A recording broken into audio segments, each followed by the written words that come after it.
In the wee hours of this morning, I watched a video by a woman called Angela. Her handle on YouTube is Miss Jane, and I was attracted to her about 2 weeks ago because she was speaking out against masks. Both she and her husband have refused to wear masks, and this is what I'm saying. If you want to protest against all of this, just don't wear a mask. You don't need to make a song and dance of it. You don't need to go looking for trouble. You don't need to go on marches and protests, which are trouble anyway, because there are certain people there, like Dee Wall, who are there to video you and pass it on to their friends in the police station. So your protest is simply not wearing a mask. The cold weather had made the battery of my car not turn over today, so I walked up to Howth and I had coffee, chatted to a few people. I got the bus home, and the driver asked me would I wear a mask or why was I not wearing one. No, I set up an exemption. Then he said, "Do you mind standing far apart from anybody else in the bus?" I said, "It's my pleasure." He laughed. It's only 3 stops anyway. Again, here we are. I went on public transport. I didn't wear a mask. And there was no trouble. Nothing happened. I didn't video him or do any of that carry on, But I looked at Angela's video last night and I had to watch it in installments because it brought up such memories for me. Angela is talking about energy vampires. Yes, I can relate because, reflecting upon it, up to about 7 years ago, I attracted all of those. And I mean, when I say attracted, I mean on a daily basis, literally a daily basis. They would walk across the street to come over to me. And I think it was my decision when I was in my mid to late 30s to hit the gym very hard, to get serious about teeing up. And I got more serious in a kind of systematic way in my early 40s about that. When I was 30, I decided to take a break from drinking alcohol. Now, the best way to do that is not to kind of cut down your alcohol intake, but to completely stop your alcohol intake until further notice. So it was a break that I started at the age of 30 and it's continued until now. I'm not going to go back on alcohol, I think. You never know, but I don't think so. And one of the reasons why is because looking closer at it, first of all, alcohol is a very, very, very, very big multinational industry. It's easily up there with the military-industrial complex in terms of its profitability. Secondly, alcohol is bad for men. It's worse for men, all else being equal, than it is for women because it is an estrogenic. Despite the macho image of guys having a beer and going out for a beer with the guys, hey, we'll have a beer or a whiskey. What alcohol does is it reduces your testosterone levels, and it also concomitantly increases, parallel to that, it simultaneously increases your estrogen levels. So men shouldn't drink alcohol. Whereas I'd say that for women who aren't pregnant, that alcohol in small amounts could be beneficial. Something that does increase your testosterone levels is smoking tobacco. But you should smoke strong cigarettes, and there shouldn't be these filled in, Silk Cut, Minor, Blue. They're all full of chemicals because they're compensating for the absence of actual tobacco and nicotine. You're going to smoke Red Marlboro or something like that. But women shouldn't smoke at all. Yes, I attracted all of those ones that Angela's talking about. Oh, you can bet your bloody life I did. And I attracted them from childhood all the way up to my early 40s, I suppose. I know exactly the type of people she's referring to. I related so heavily and closely to the video that I had to watch it in bursts. I had to stop to gather my thoughts. I emailed her and I said, the video affected me hugely and I'll contact you tomorrow and I'll let you know what I think. So this is why I'm doing this video now, among other things. When a plane crash happens, or a fire disaster, that kind of thing, a train crash, whatever, they identify the bodies, if they cannot identify them by various other means, through DNA. Usually they use bone fragments or teeth or that kind of thing. and the DNA of somebody is male or female. So that's decided at conception. And the notion then that you can change a person's gender subsequent to that, in retrospect, is wrong. It's scientifically wrong. These are all, the people who are all promoting that nonsense are people who are all saying, follow the science with COVID. Yeah, we're following the science with this as well, by the way. I watched a video which I have linked below by a man who had got a sex change from being a man to ostensibly a woman, and who then regretted it. I don't believe that a boy who is displaying feminine characteristics should either be encouraged or discouraged from that. It's just the way it is. Or a girl who might be being butch should be encouraged or discouraged. It should be treated as neutral. But that doesn't make her any less of a girl. It doesn't make him any less of a boy. When I was a child, I suppose I probably was quite girlish. Probably into my 30s. But interestingly, I preferred the company of other boys and other men, even into my teenage years and into my 20s. Now, that's leaving aside the sexual thing. Yes, I'm sexually attracted to men. But even aside from that, I didn't really dig being in the company of girls or women that much.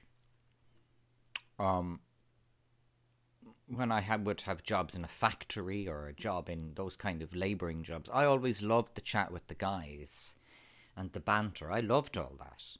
Okay, I may have been thinner, I may have been a bit fairyish. They didn't care. You'll still get slagged, I was in a boxing club, and my name, as the boxer, was Faggot. I didn't mind that. It didn't bother me. And they knew it didn't bother me, but they knew it kind of amused me, so that's why they ramped it up. And I remember, the coach and that kind of thing, do you mind that? Nah, I said, it's done fondly. And it was. I know that. They wanted to see, I think one of them wanted to see would it upset me. And when he saw that it didn't upset me, far from it, then it amused him. But that's a jock environment. That's the environment of the locker room, Don't do it if you're, don't go in there if you're not up to it. You'll never change the nature of male conversation. What they say in a locker room is what they say in a locker room. And I didn't mind it. And I actually got on really well, and I enjoyed the boxing club. It was very beneficial. I was told I could have been a very good boxer. I'm sure I could have.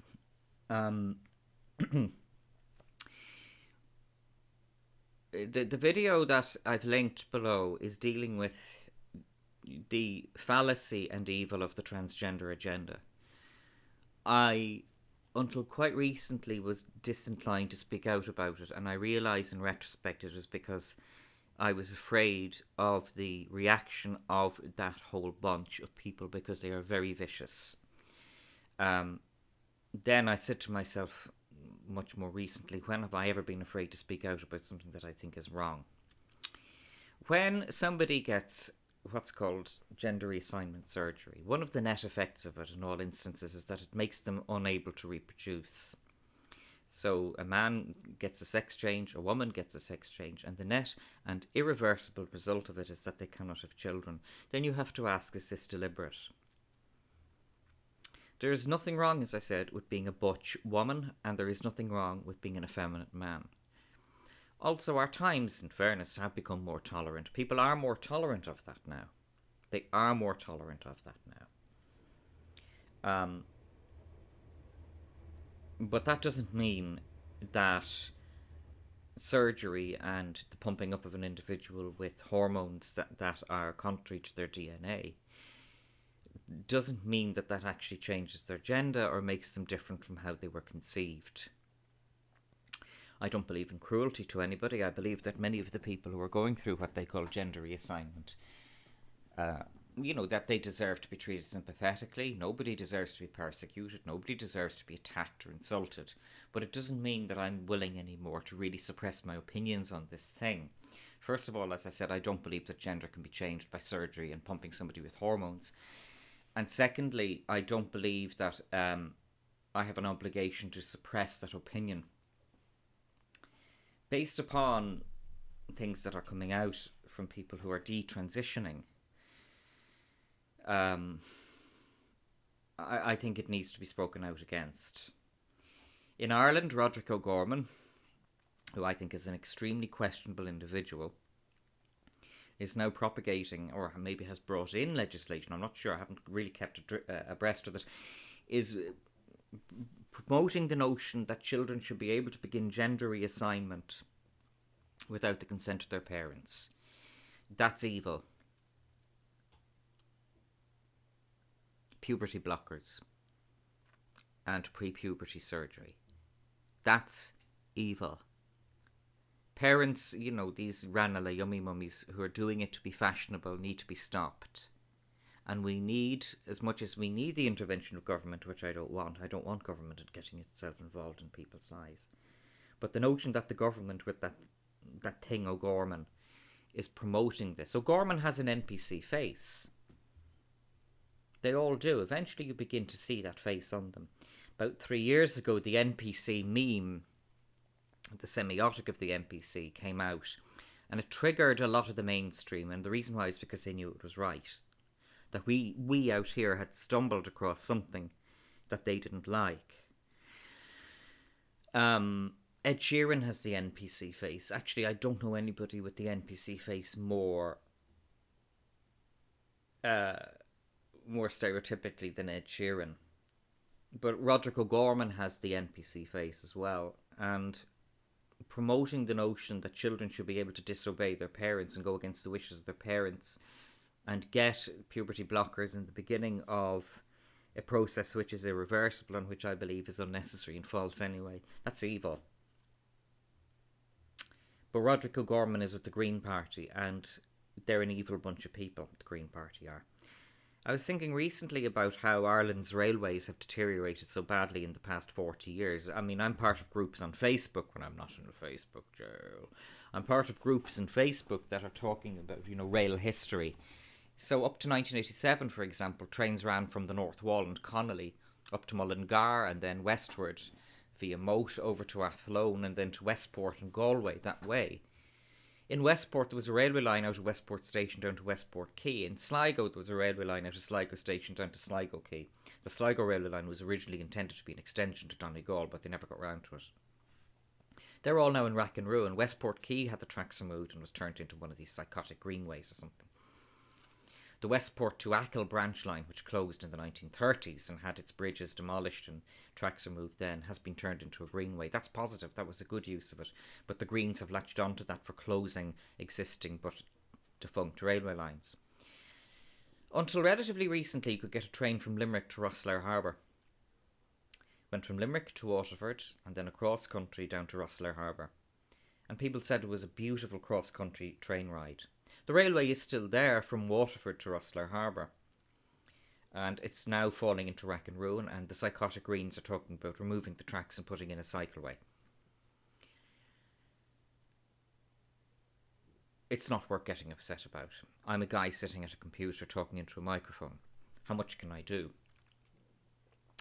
What I can do is what I'm doing. I can not wear a mask on the bus or in the shops. I can continue to talk on the internet. That's enough. Your protest against all of this psychosis is not wearing a mask in the shops or on the bus. You don't need to do anything more. A person rang our house 2 nights ago, a friend of my father's, and he said he hates wearing the mask. He said, I'm an anti-masker. And I wasn't there when he rang the other night, Monday night he rang. I'd have loved to have spoken to him because I spoke to him before. And I said to him, and I've said to others, if you're wearing a mask into the shops, then you're not an anti-masker. I'm not saying it to be condescending or to be dismissive. I'm saying it to be truthful. You cannot say you're an anti-masker and then wear a mask to the shops. Then you're not an anti-masker. I'm an anti-masker. I said it to the bus driver. He said, that's fair enough. He said, each to their own. But I said to the driver tonight, I said, look, I'm not going to do the Wall stuff of videoing you and then coming up with summonses. Oh no, he says, we've had enough of them. I said, they're the minority. I said, but they're vocal. I said, and they're also being promoted by the Irish Times and RTE. So I said, they're useful idiots. They're patsies. I said, and they're giving the likes of us a bad name. Although actually what they did do is they created the identity in Ireland of an anti-masker. The Irish Times did an article saying that all anti-maskers are basically literally Hitler.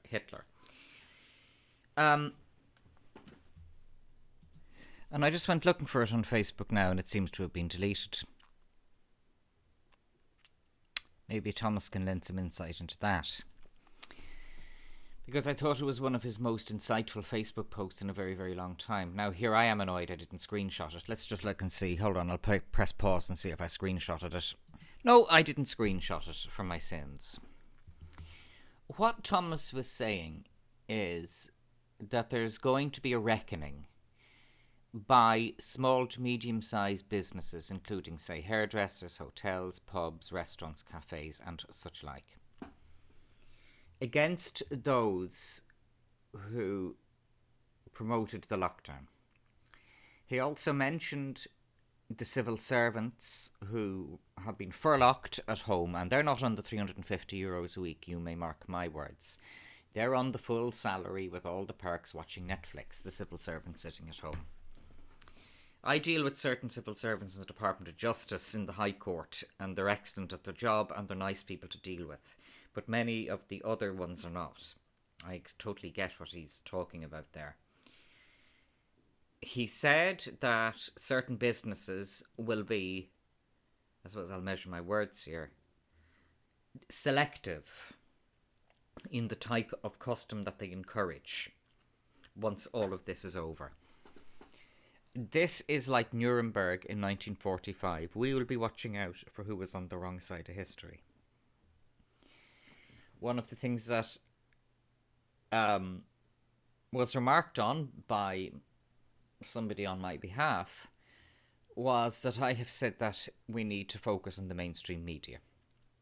It could have been so different. The focus of the mainstream media is to report facts, but also to ask questions of those in power. They didn't. One individual, Martin Feely, described how anytime Tony Holohan and O'Neill and these other freaks go on TV, they speak ex cathedra and nobody questions them. It's worse here even than in the UK or the US. They are fawned over. Holohan. You know, Dad. Call him Dad. Oh, Dad's back. I remember seeing this particular meme. Oh, Dad's back. Tony Holohan is a freak and a gowl.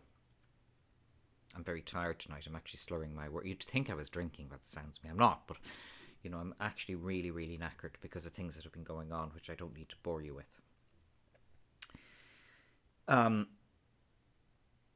That the small to medium businesses are preparing an appropriate strategy for dealing with what has been done to them in the lockdown.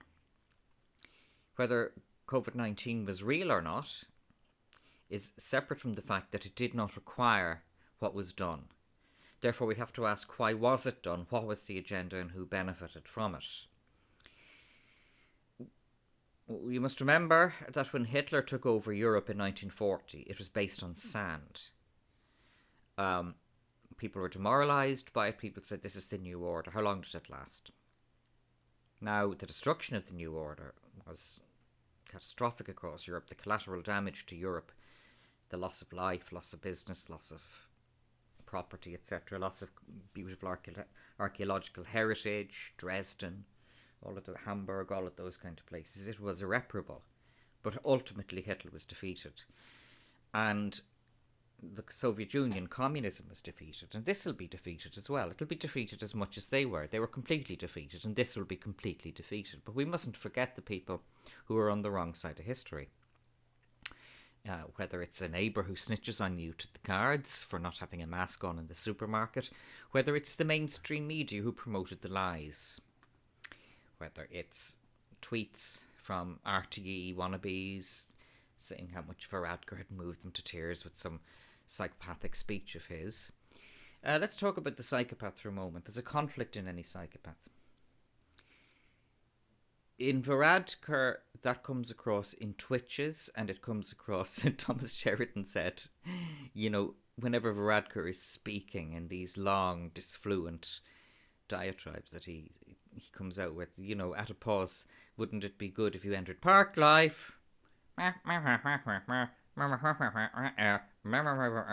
Life. And so I just, you know, laughed so hard at that because it was so apt. Wouldn't you love to do that on a video, actually, to back it up with Park Life every time Varadkar stops to take a breath? In Varadkar, though, what I was getting at was that there is this conflict because he knows that he's inadequate. He knows that he's incompetent. He knows that he's below par. I don't envy psychopaths. There is this continuous conflict going on in them, and it's becoming visible in Varadkar. I've always said, and I maintain, that it's visible in the fact that he never has had a good haircut. Losing your hair, having a receding hairline, having a bald spot, nothing wrong with that. But I know many men who have good haircuts who have got around that. Varadkar never has once had hair on him that looked credible or adult. He always looked like somebody who, when he'd come into school, you know, the year ahead would be saying to him, he'd be 11 or 12, the year ahead would be saying to him, you know, go off and get your hair cut and comb it and make it sit down, for goodness sake. Never once have I seen Varadkar with hair on him that would make me want to be in the same room as him. I'm not trivialising that. For me, the hair on Varadkar is very much an extension of the psyche, which it is, really. Varadkar has these tics, and he has these smirks, and he has these giggles. That's because he knows that although he is adored by RTE and all of these ones, he knows that he's not up to the job. One of the biggest tells of his was Downing Street, where he came out with some absolutely simpleton remark about it being like Love Actually. What he was really saying was, I know I shouldn't be here. Because somebody who should be there wouldn't be saying this. As an aside, somebody online said, we don't get all this promotion about cancer and all this promotion about injuries in rugby and all this promotion about car crashes that we've had about COVID-19. That's because they know it's a lie. That is because they know it's a lie. Varadkar has this conflict between him of the over-vaunting narcissism and the big ego, combined with his knowledge that he's not up to scratch. He's not up to scratch personally, he's most certainly not up to scratch physically. He reminds me of a school principal I had once, who was a psychopath, and who realised I was a good teacher and decided to destroy me. And he set out to drive me out of the job, and he did. I got back afterwards. Many years later, I came after him because I made sure that I was not in a dangerous position and that he couldn't in any way make allegations about me, and I came after him. But that's the psychopathic thing. They know there's this continuous conflict between these two. There's a fracture in them. One side of the fracture is the narcissistic, overblown side that wants everybody to say how great he is, and the other side is the knowledge of the fact that they are below par. And that side of them, that side of the psychopath is the one that attacks people like me. Yes, they're energy vampires, Angela, yes. If Varadkar's an energy vampire, it's why I won't have the telly on with that thing on. I won't look at anything online with that thing on it. More than so many of them. I think Johnson is probably a psychopath as well, but he is actually somewhat less of a repulsive individual than Varadkar. If I walk into the kitchen of Varadkar's on the telly, I press the electric switch. I press the switch socket and it's off. I won't have it on my phone. I won't have any of that. Varadkar is an energy vampire. There's a terrible darkness behind Varadkar. There's a terrible vacuum in there. I won't allow that thing into my psyche. I will not listen to the autistic drone. I will not look at the empty reptilian face and the empty smirk on its face when it's laughing at hairdressers who are going to be ruined at what's coming. Thomas, his Facebook post seems to have been removed, but you know, he was saying that he is going to be, you know, completely blocking anybody who is a masker and who tried to inflict it on him. Anybody who was doing these elbow bump nonsense. Oh, and, you know, the civil servants who promoted the ruin of our small to medium enterprises, our pubs, restaurants, hotels, that kind of thing. You know, there's going to be a reckoning for this, and it's not going to be forgotten about. Psychopaths don't think beyond 5 minutes. If they did, they wouldn't be psychopaths. They might be proto-psychopaths, but they don't. They're, you know, to be a real psychopath, you have to live in the moment. I don't say that positively or kindly. They do not think about the consequences of their actions, and they have a void where other people have empathy. And they do not genuinely think about how their actions and words will impact on others. They are listening to their own monologue. Varadkar is as well. They do not have an internal monologue.